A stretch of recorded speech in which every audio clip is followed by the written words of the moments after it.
Halo Sobat Happy Investor, selamat pagi. Kembali lagi dengan NH Korindo Sekuritas Indonesia. Kali ini kami akan memaparkan market update untuk tanggal 10 Agustus 2023. Sebelumnya, terlebih dahulu kita masuk ke Today's Outlook, di mana untuk pasar saham Amerika Serikat ditutup melemah pada perdagangan Rabu kemarin, dengan Nasdaq memimpin penurunan sebesar 1,2%. Sehari setelah data menunjukkan bahwa transaksi sisi orang Amerika pada kuartal yang lalu merupakan tertinggi sepanjang masa.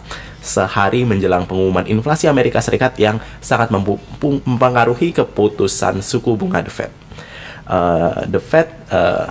Bank New York mengatakan bahwa utang kartu kredit Amerika melampaui 1 triliun dolar USD. Di sisi lain, Presiden The Fed Philadelphia Patrick Harker mengatakan bahwa Bank Sentral Amerika Serikat mungkin berada pada tahap mempertahankan suku bunga di level tetap saat ini pada FOMC meeting di bulan September. Para pelaku pasar memperhitungkan kemungkinan tersebut sebesar 86,5% menurut CME Fed Watch Tool.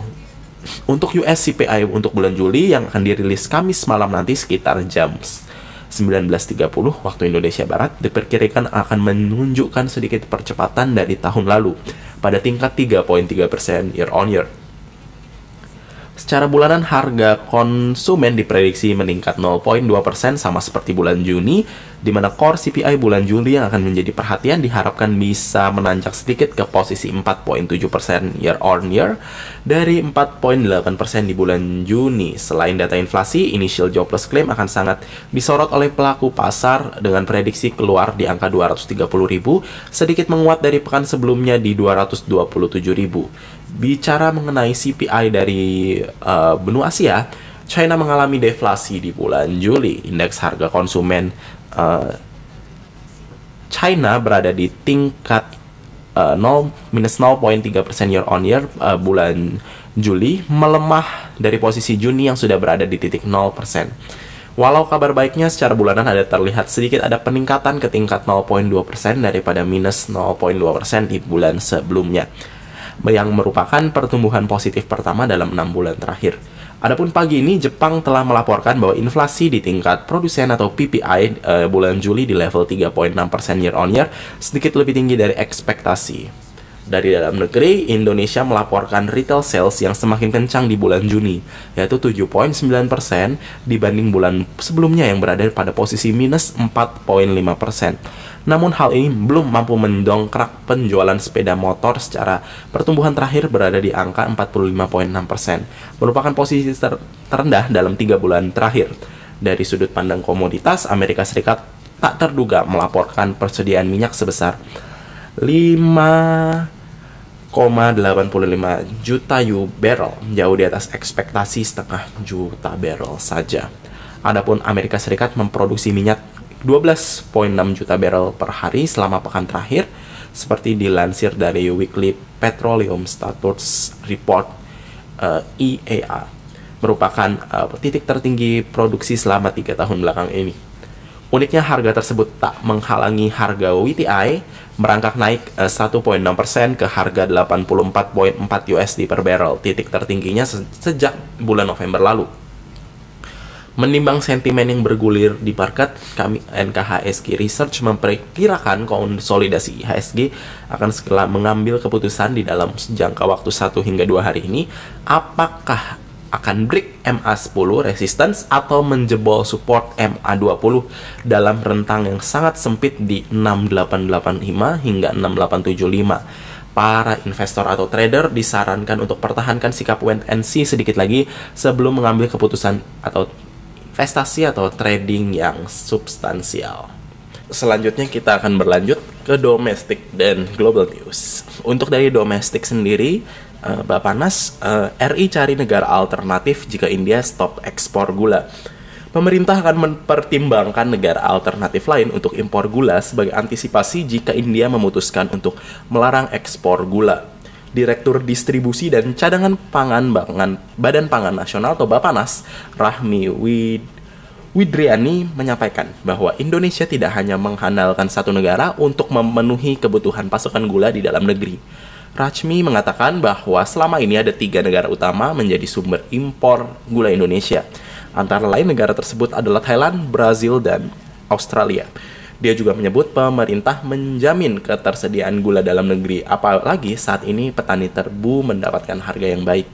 Menurut data cadangan pangan pemerintah Bappenas, stok beras saat ini mencapai dengan 151.068 ton atau 53% dari kebutuhan per bulan sebanyak 283.331 ton.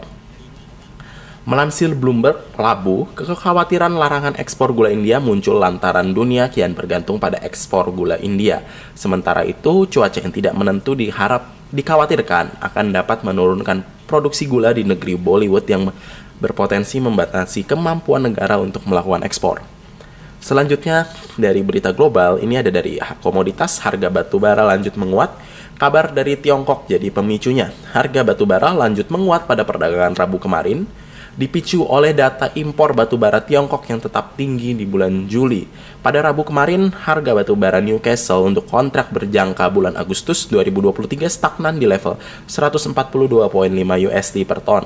Untuk bulan September 2023 menguat $3 menjadi 148,25 USD per ton, sedangkan untuk bulan Oktober bertambah 2,65 USD menjadi 150,90 USD per ton. Dikutip dari Reuters, impor batu bara Tiongkok tetap pada tingkat yang tinggi di bulan Juli, setelah pembelian dari luar negeri hampir 2 kali lipat pada paruh pertama di tahun 2023. Karena utilitas terus mendatangkan pasokan yang lebih murah untuk memenuhi puncak permintaan listrik musim panas yang ditunjukkan pada data Selasa kemarin.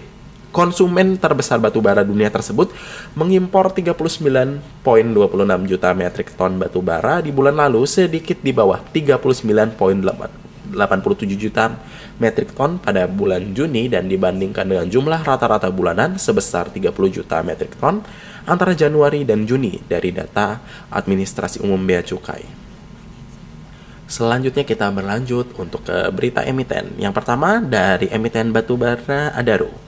Penjualan produksi batubara kompak naik pada semester 1. Kinerja operasional PT Adaro Energi Indonesia Tbk atau Adro berhasil bertumbuh sepanjang semester pertama di 2023. Volume produksi Adro dan perusahaan-perusahaan anaknya, Grup Adaro, mencapai 3,41 juta ton pada 6 bulan pertama di 2023. Realisasi ini setara dengan kenaikan 19% dari produksi pada paruh pertama di 2022 yang sebesar 28,02 juta ton. Volume penjualan pada periode ini juga naik 19% year on year menjadi 32,62 juta dari periode yang sama di tahun lalu sebesar 27,5 juta ton. Selanjutnya dari emiten batubara, kontraktor batubara, kali ini dari emiten Doit yang menghabiskan 513 miliar untuk buyback saham. PT Delta Dunia Makmur Tbk atau Doit menyampaikan bahwa melakukan pembelian kembali saham di tanggal 1 hingga 4 Agustus 2023 yang merupakan perpanjangan dari periode sebelumnya. Doit menghabiskan total 513,89 miliar rupiah untuk melakukan buyback saham. Selama periode tersebut, Doit mencatatkan pembelian 26,43 juta saham di periode ini dengan rata-rata harga pembelian di Rp390,87 per lembar saham. Doit mengeluarkan dana sebesar 10,3 miliar rupiah untuk melakukan pembelian tersebut. Selanjutnya dari berita terakhir dari emiten TOTL, kontraktor yang mengantongi kontrak baru 2,06 triliun rupiah hingga Juli 2023. PT Total Bangun Persada Tbk atau TOTL mengantongi nilai kontrak baru sebesar 2,06 triliun rupiah hingga bulan Juli 2023. Sementara target nilai kontrak baru TOTL di tahun 2023 sebesar 2,6 triliun rupiah. Selama tahun ini ada sekitar 20 proyek baru yang dikerjakan TOTL ditambah dengan beberapa proyek yang masih berlanjut di tahun ini. TOTL juga masih terlibat dalam beberapa proses tender dengan total nilai sekitar 5,04 triliun rupiah hingga hari ini. Selanjutnya kita berlanjut ke untuk kalender ekonomi di sini. Untuk hari Kamis yang ditunggu ini kebanyakan dari Amerika Serikat, yaitu CPI month of month dan year on year, serta data initial jobless claim di pukul 19.30 nanti waktu Indonesia Barat. Selanjutnya kita berlanjut untuk corporate calendar. Di sini RUPS ada dari satu emiten yaitu MDIA. Oke, selanjutnya kita berlanjut ke teknikal hari ini. Untuk proyeksi IHSG adalah proyeksinya adalah konsolidasi sideways dengan antara support MA20 MA10 dengan level support 6875, 6765 hingga 6740, 6670, 6620 hingga 6600, 6560 hingga 6550. Resistance di level 6885, 6900, 6950 hingga 6970, dan yang terakhir adalah level angka psikologis 7000. Advice-nya adalah wait and see untuk menunggu arah penembusan tersebut. Untuk Stockbit, yang pertama dari emiten batubara ITMG. Untuk ITMG, overview-nya adalah stabil di channel uptrend dengan saat ini berhasil break resistance MA10-nya. Advice buy, entry level 27.950. Untuk target pertama di 28.900, selanjutnya di 29.900, angka psikologis 3010.000, dan selanjutnya di level jangka menengah ada di 31.000 hingga 31.150. Stop loss jika menembus level 26.600. Selanjutnya emiten kedua, Pegas.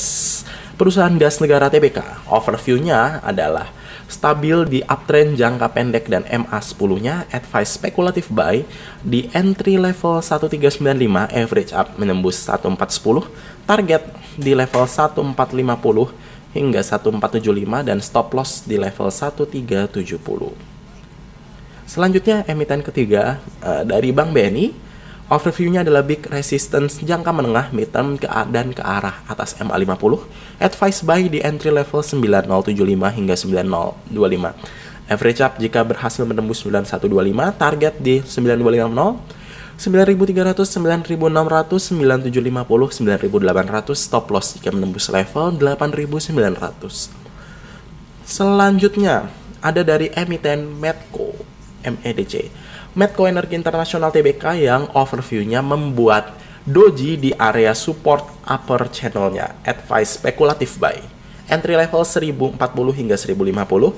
Average up jika melewati 1080. Target di 1150, 1160, dan stop loss di level 1015. Dan selanjutnya terakhir dari emiten ayam-ayaman, Cepin, Cheron Pokpen Indonesia TBK. Untuk overview-nya, break neckline pola bullish reversal double bottom. Advice-nya adalah buy di entry level 5250 hingga 5300. Average up jika melewati 5350. Target ada di 5500 hingga 5600, dan stop loss jika menembus level 5100. Itu saja untuk paparan market update dan stock pick untuk tanggal 10 Agustus 2023.